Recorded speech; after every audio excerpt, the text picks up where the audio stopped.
इस वक्त आपको बराह रास्त लिए चलेंगे जहां पर फजलुर रहमान और मरियम नवाज इस वक्त गुफ्तगू कर रही हैं।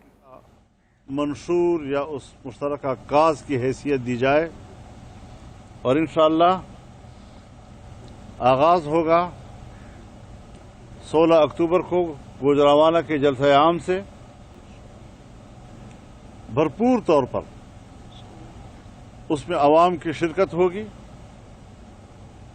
और एक अवाम की शिरकत से तारीख साज तहरीक का आगाज उसी जलसे से कर दिया जाएगा। उसके बाद 18 अक्टूबर को कराची में बहुत बड़ा मुजाहरा होगा। उसके लिए आज वहां पर मुख्तलिफ पार्टियां बैठी हैं ताकि उसके तरीक़ाकार को और उसके इंतजामात का जायजा लिया जा सके। इंशाअल्लाह अक्टूबर का महीना और फिर 25 अक्टूबर को कोयटा का जलसा आम इंतहाई एक अच्छा आगाज होगा। इससे पूरी कौम बेदार होगी, सड़कों पे आएगी, जलसों में आएगी, मुजाहिरों में आएगी। और मैं खिराज तहसीन पेश करता हूं उन मुलाजिमीन को जिन्होंने हमारी तहरीक से भी पहले इस्लामाबाद में पार्लियामेंट के सामने कल मुजाहरा किया, जिसकी कवरेज हमारी मीडिया पर नहीं दी गई। लेकिन बहरहाल आज के इस दौर में लोगों की इस तरह की आवाज़, उनके आहो बुका और उनके फरियाद को रोका नहीं जा सकता। वो दुनिया के कानों तक हर कीमत पर पहुंच जाती है। हमें यकीन है कि आने वाले हालात में भी ये तंग नज़र लोग ऐसी ही इक़दामात का सहारा लेने की कोशिश करेंगे, लेकिन इसके कुछ हासिल नहीं होता। इस तरह की हुकूमतें हमेशा इससे हथकंडे इस्तेमाल करती है, लेकिन हम हर तरह के हथकंडों से बेनियाज होकर मैदान में निकले हैं और हर मुश्किल को अबूर करने का हमने तहैया कर लिया है। इंशाअल्लाहुल अज़ीज़ पाकिस्तान में आईन की अमलदारी, एक जायज़ आईनी हुकूमत, एक जायज़ पार्लिमानी निज़ाम जो आईन के ताबे हो, कौम को हम देना चाहते हैं ताकि खुद एतमादी के साथ वो पॉलिसियां बना सकें। हम जिस तरह खारजा पॉलिसी के हवाले से आज तनहा हैं, जिस तरह हमारी दाखिला पॉलिसियां आज बदनज़मी का शिकार है, कौम के अंदर, इदारों के अंदर नज़्म ज़ब्त का फुक़दान है, गुड गवर्नेंस का नामो निशान तक मौजूद नहीं है। ऐसे हालात में आम आदमी के लिए उम्मीद की एक किरण हम बनना चाहते हैं और इंशाअल्लाहुल अज़ीज़ अल्लाह की नुसरत से हम जब पुरअज़्म होंगे तो कौम को एक ताबनाक और रोशन मुस्तक़बिल दे सकेंगे।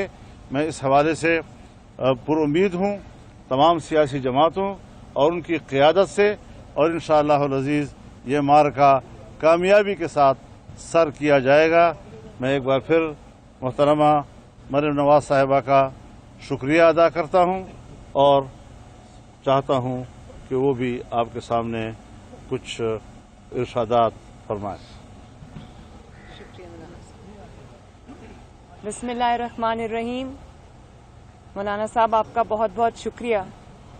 मैं एक दफ़ा फिर दिल की गहराइयों से मौलाना फजलुर रहमान साहब को, उनका जो डेलीगेशन तशरीफ़ लाया, उनको सबको रायवन में खुशामदीद कहती हूँ और शुक्रगुजार हूँ कि मौलाना साहब ने पीडीएम की सरबराही संभालने के बाद पहला शर्फ मुलाकात मुझे बख्शा, मेरी दावत कबूल की, आए, खाना खाया, बैठे, बहुत सारी बातें हुई माशाअल्लाह।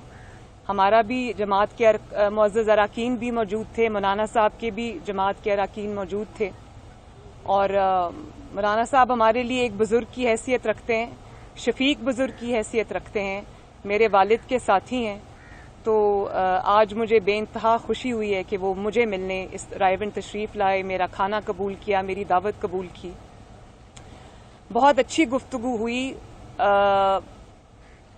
लंबी गुफ्तगू हुई, अच्छी नशिस्त हुई और उसके अंदर पीडीएम पे भी बात हुई, जो एपीसी का एजेंडा था उस पे भी बात हुई, एलामिया पे भी बात हुई। تو پی ڈی ایم جو ہے وہ ایک چھوٹی موومنٹ نہیں ہے. پاکستان ڈیموکریٹک موومنٹ کوئی چھوٹی موومنٹ نہیں ہے.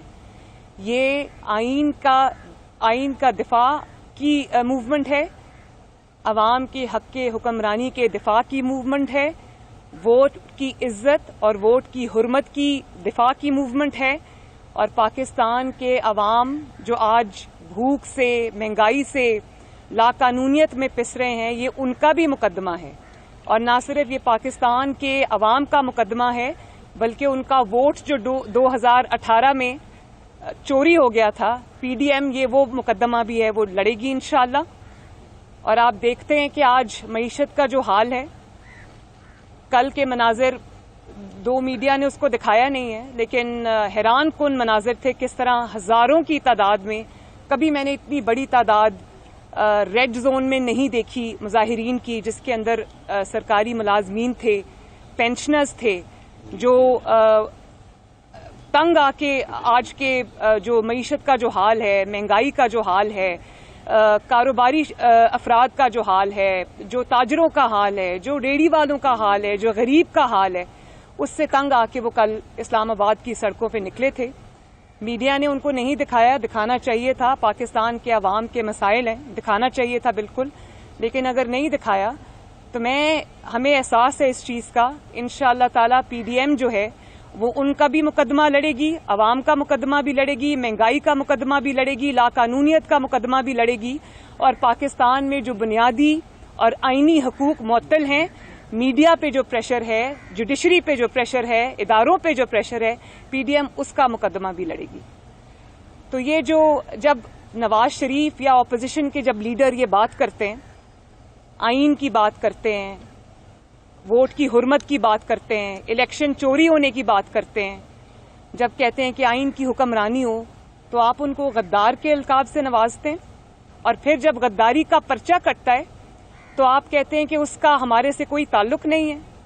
نواز شریف صاحب نے جب اے پی سی میں اسپیچ کی, اس کے بعد انہوں نے جب ماڈل ٹاؤن میں 2 موقعوں پر انہوں نے اسپیچ کی, تو اس کے بعد جو ہمارے مسلط شدہ سلیکٹڈ ہیں وہ ٹی وی پہ 2 گھنٹے کے جو انٹرویو میں تشریف لائے, اور اس میں انہوں نے یہ کہا کہ نواز شریف یا اپوزیشن جو ہے وہ بھارت کی زبان بول رہا ہے, انڈیا کی زبان بول رہا ہے, اور اس سے بھارت خوش ہو رہا ہوگا.